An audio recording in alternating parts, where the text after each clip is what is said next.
With just days to go before the major, the Esports Integrity Commission issued charges against 3 more players in connection with the coach spectating bug.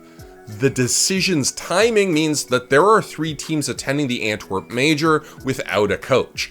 And with the community split on the timing of this decision, as well as a report to come, which ESIC says will issue even more bans, it seems like we can't get away from CSGO's coaching bug. Let's dive in.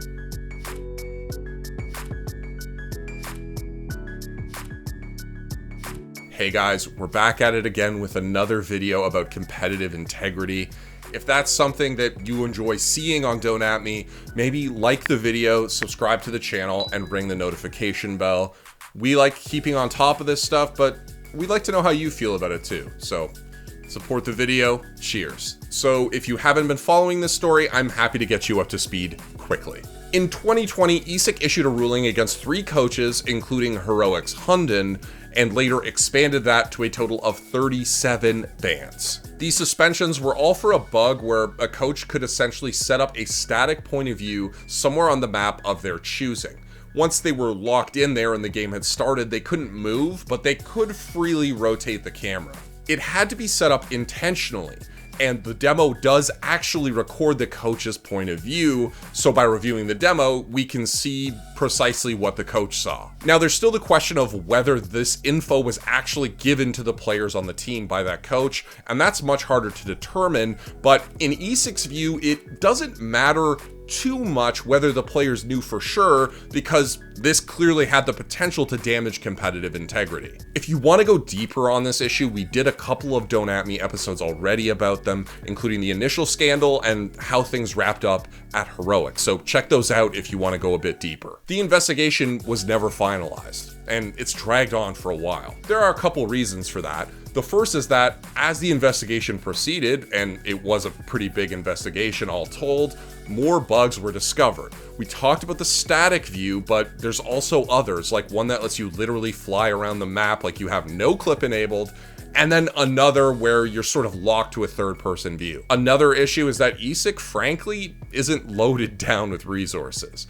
They had to review nearly 100,000 demos for this investigation, and that's about 15 terabytes of data from what they've said. It's a lot. Okay, so in August 2021, nearly a year after that initial statement from ESIC, they said that more cases had surfaced, but also that punishments were a little difficult to figure out since a lot of the cases flagged were very short durations of bug use, sometimes just seconds. Now, before you respond with a witty retort, I want to lay out the situation. In some of these cases, there was a bug that a coach got for a round or less, and they will say at least that they didn't communicate that information to their team. So what is an appropriate punishment for that scenario? What should ESIC do? Sure, they should have reported it. We all agree. That was the correct thing to do. But having the bug for a round or less, can you punish that in the same way as this? This clip is from ESIC's investigation and features then Heroic coach Peacemaker flying around the map, scoping out the CTs. Peacemaker is now the coach for Imperial, but he was one of 3 coaches punished in ESIC's May 5th announcement before the Antwerp major. The other 2 were Hallie of Team Spirit and Zach of 9Z Team. All 3 of these teams are now competing at the Antwerp major without their coach because of the timing of this announcement. But how did we get to this point? Well, reports in recent weeks from several media outlets, including Deserto and Dust2, claimed that not only had the investigation ballooned in size, but also that some coaches who had qualified for Antwerp were in ESIC's sights. In some way, this matter had to be dealt with before the major.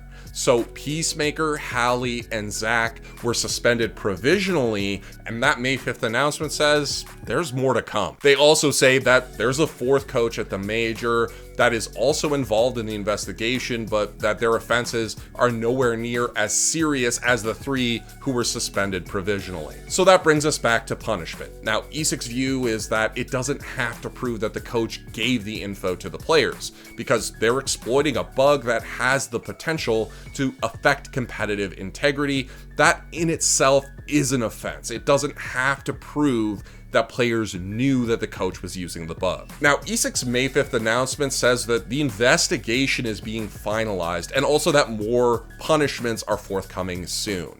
They also break down the bugs clearly into 3 separate categories. Firstly, there's the original spectator bug, which they call the static spectator bug, which allows a coach to set up a single POV somewhere on the map where they can then rotate the camera. So these cases are being handled using the initial punishment guidelines that ESIC announced alongside the investigation, with things like confessions, cooperation, and whatnot earning some reduced sentences. Secondly, we have the free roam bug. Now, if you remember that Peacemaker clip we just showed, that's an example of that. You can essentially fly around the map, fly through surfaces, follow players instead of having a fixed POV. This is clearly more damaging to competitive integrity than a static POV, and ESIC says it's going to be punished accordingly. ESIC says 3 people exploited this free roam bug, but I want to be very clear, it's not all 3 of the coaches who were suspended provisionally from the major,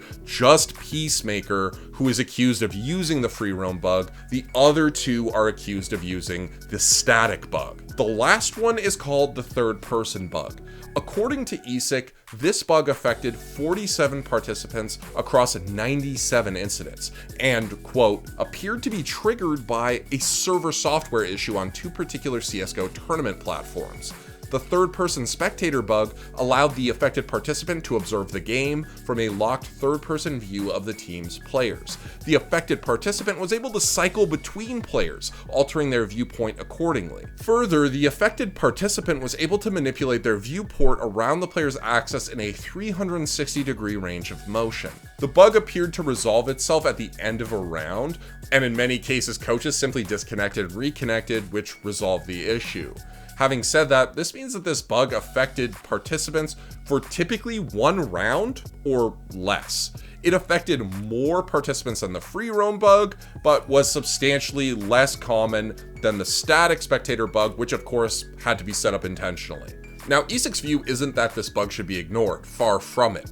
Their official guidance is that a coach that was experiencing the bug should have flagged an admin, then disconnected and reconnected to the server under the guidance of an admin. It's not clear exactly how many coaches actually did this. So if you wrote it out to the end of the round just to see what would happen, you're facing punishment. ESIC says that if you disconnected and thus played less than a full round under the bug, they are going to have to handle that on a case-by-case basis. In addition to clearly setting the competitive standards for Counter-Strike in the future, it's also pretty clear that if coaches had actually reported this, it probably could have been handled far quicker than it was. Cheating might have been prevented, the investigation might have been shortened, so for every round that a coach played under this bug, they're now facing a 30-day suspension instead of the guidelines that were used for the static bug. All in all, we're talking 84 participants who used the static POV bug, 3 who used the free roam, and 47 who used the third person bug. But we'll need to wait, likely until after the major, to get the full list of participants who are facing punishment from ESIC. Still, ESIC seems confident that recent investigatory partnerships will allow them to ramp up the speed of their investigation. Okay, so that wraps up ESIC's point of view, how the investigation expanded, and how we can expect it to likely end. But how is the community feeling about this decision? Well, the timing of ESIC's announcement means that if you're a team that has one of these affected coaches, it's already too late to find another coach or even a substitute if your coach was your team's designated substitute. For some, this raised the question of whether teams had been intentionally punished for their coach's prior use of the bug. The punishment might make sense at first, but think about it. If the coach was on an entirely different team from their current roster, and their current roster couldn't have benefited from it, should that roster face punishment as well? Or should the team be able to field some kind of coach? Satirical CSGO accounts even joked about how the torrent of clown emojis the bans unleashed was pretty unlikely to reverse the punishments. And while I definitely agree that any coach who exploited any of these bugs should face punishment immediately, as quickly as possible, preferably, I do sympathize with fans who say, listen, this coach might have done that back when they weren't even a part of our team, but how is that our fault? Why can't we even have a replacement coach? Now, some coaches have already heard their names whispered in connection to this investigation, and they decided to review their own demos. One such coach was Mix, who, when coaching for Rogue, appeared to experience the bug, but, at least according to him, with a locked POV. Mix framed it as having 15 seconds to react to a bug he hadn't seen before or since. Personally, I think it's funnier to imagine him slamming back some Chipotle without looking at his monitor or something, but obviously I don't know what happened. Lastly, allow me to soapbox for a moment, and listen, I'll even break the rules. The show is called Don't At Me, but if you want to at me, let's go. This has been one of the darkest, most humiliating moments for not just Counter-Strike, but esports as a whole. Trust has been destroyed, whether that's between coaches and players, teams and fans, or just the idea that what we're watching is the thing that we all want to watch, through inhuman reactions, through forethought and planning, through guile and intuition. One team is better than the other. It's not impossible to rebuild that trust, but it's high time that both coaches and players realize that this is more than just a day job. They are high-profile professionals.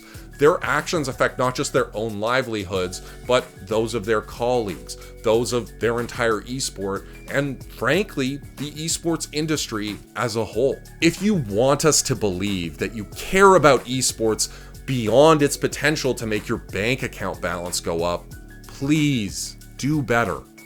Don't make me get out the StarCraft history book. Only some people will get how ominous that ending is, but yeah. The StarCraft book is very large and extremely shameful. It's like when you pick up the book, you open it, and then you just slowly close it and you just reshelve it and you just hope that history never repeats itself. That's my view on the StarCraft book.